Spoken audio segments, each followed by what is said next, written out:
Assalamualaikum warahmatullahi wabarakatuh.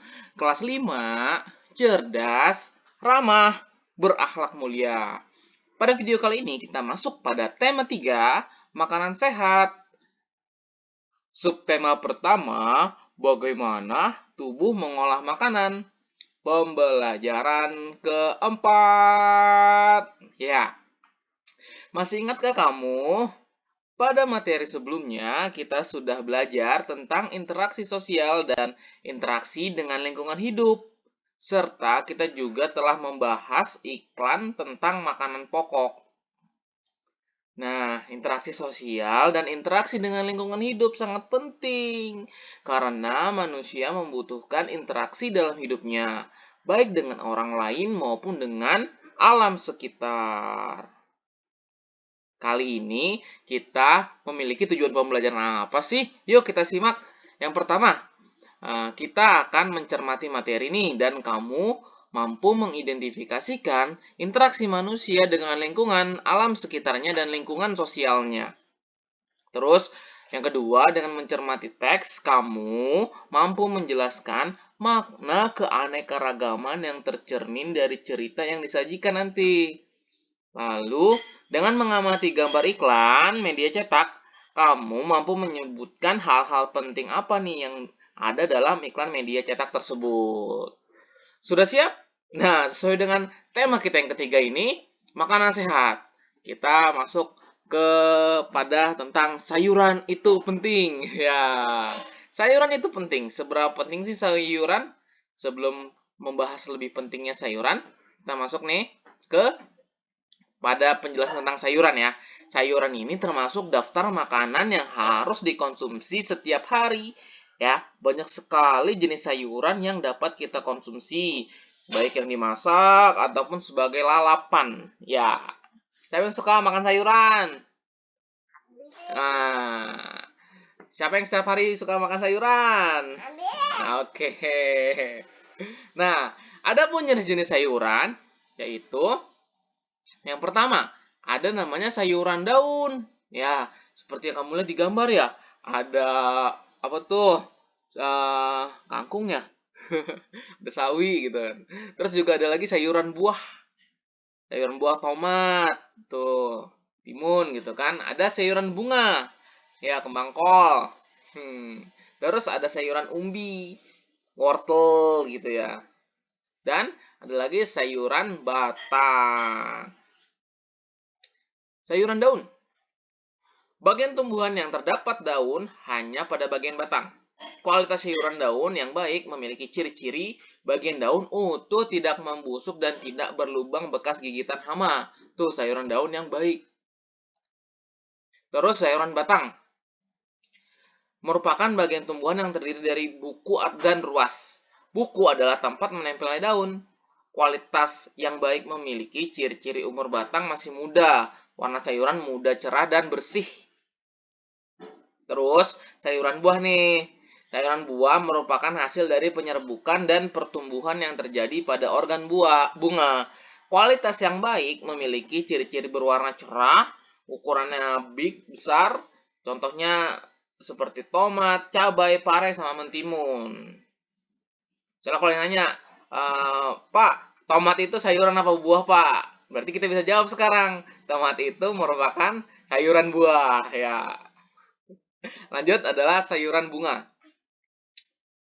Bunga merupakan alat perkembangbiakan generatif pada tumbuhan. Apa tuh perkembangbiakan generatif? Ini nanti kalian pelajari di kelas 6 loh, gitu. Kualitas sayuran bunga yang baik memiliki ciri-ciri bunga tersusun kompak, warna segar, bunganya besar, contohnya kayak brokoli, kembang kol, bunga pisang. Lanjut, sayuran umbi. Sayuran umbi ini bagian umbi dari suatu tanaman mengalami pembesaran akibat adanya penimbunan makanan di bagian tersebut. Ciri-ciri kualitas terbaik, tidak tumbuh tunas, tidak busuk, terus diameter juga proporsional. Contoh sayuran umbi kayak wortel, lobak, singkong, talas. Singkong sayuran ya? Umbi-umbian. Terus juga kita memiliki membahas tentang manfaat sayuran. Apa sih manfaat sayuran itu?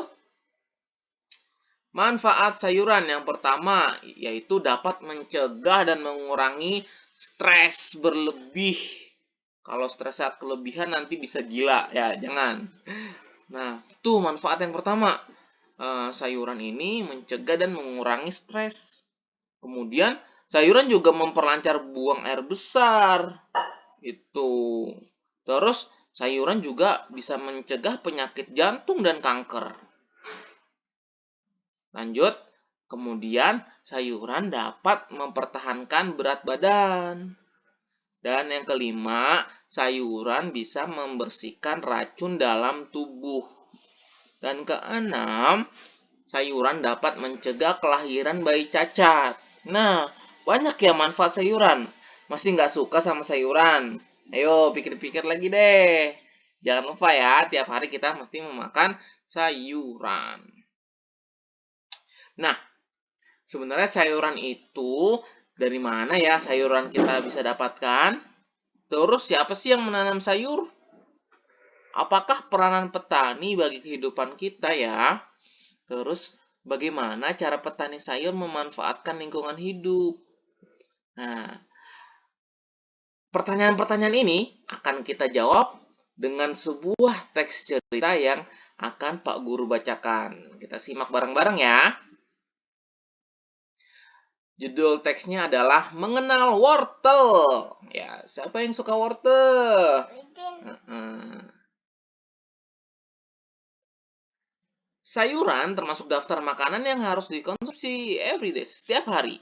Seperti halnya buah-buahan, sayuran juga menyuplai serat yang sangat dibutuhkan oleh tubuh untuk memperlancar proses pencernaan. Banyak sekali jenis sayuran yang dapat kita pilih untuk dikonsumsi, baik untuk dimasak, dimakan sebagai lalap, maupun dibuat menjadi jus. Dibuat seperti apapun, kita masih tetap bisa merasakan manfaat sayuran bagi kesehatan kita. Salah satu contoh sayuran yang bermanfaat adalah wortel. Wortel baik untuk kesehatan mata karena memiliki vitamin A dan beta karoten yang tinggi. Lalu, seperti apakah kegiatan petani wortel yang berada di balik tanaman yang berkhasiat ini? Ya, Gede Suwardana adalah salah satu petani wortel di Desa Batunya, Kabupaten Tabanan, Bali, yang membudidayakan wortel jenis lokal. Suwardana memaparkan selama masa tanam, para petani rutin memberikan pupuk pada awal masa tanam. Menurutnya, pemberian pupuk di awal masa tanam sangat berpengaruh terhadap perkembangan tanaman. Pupuk yang mereka gunakan adalah pupuk organik. Hasil pertanian wortel lokal juga tidak mengecewakan.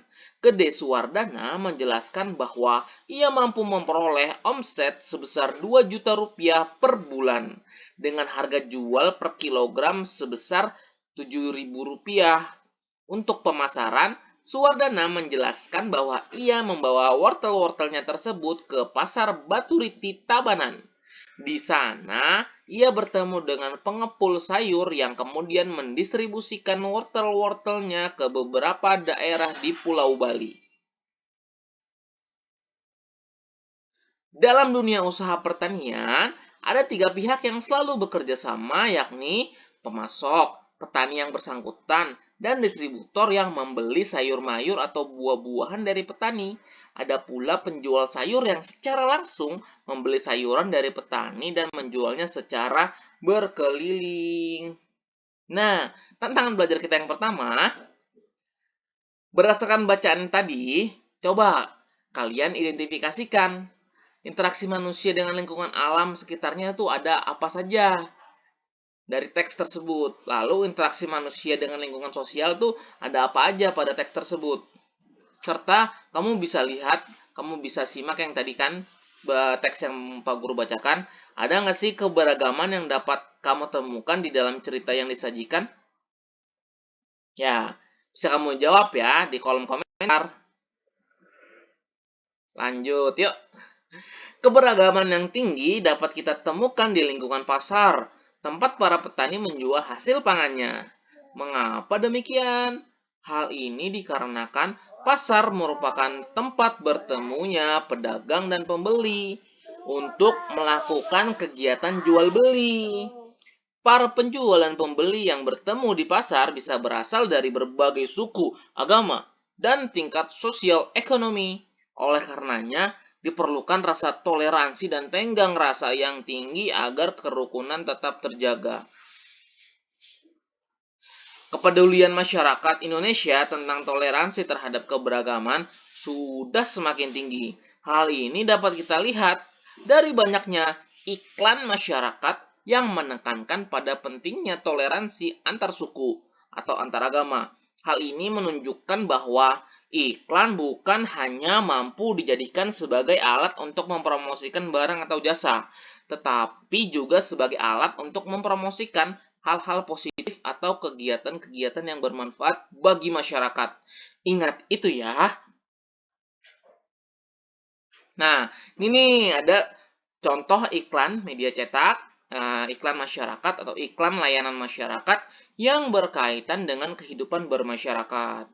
Iklan yang pertama, iklan yang A. Sebatang lidi jadi kuat bila menjadi sapu. Sebuah bangsa jadi kuat bila tetap bersatu. Mari bersatu untuk maju. Ada gambar sapu lidinya. Ya. Terus yang iklan B, dengan gotong royong semua tertolong. Ya, kita simak bareng-bareng ya iklan yang ini. Karena selanjutnya Pak Guru punya tantangan untuk kalian dari kedua iklan ini. Nah, menurut pendapatmu nih, antara iklan A dan iklan B, apakah gambar sesuai dengan pesan yang disampaikan oleh iklan? Terus, apakah gambar cukup menarik? Lalu, apakah gambar cukup jelas? Terus, coba kamu sebutkan hal penting yang terdapat pada iklan tersebut. Bisa kamu jawab juga ya di kolom komentar. Oke? Tetap semangat semuanya. Terima kasih telah menyaksikan materi video pada kali ini. Semoga bermanfaat dan menambah wawasan kita semua. Kelas 5, cerdas, ramah, berakhlak mulia. Wassalamualaikum warahmatullahi wabarakatuh. Oh iya, pada pertemuan selanjutnya kita akan membahas organ-organ pencernaan pada manusia. Terima kasih. Dah.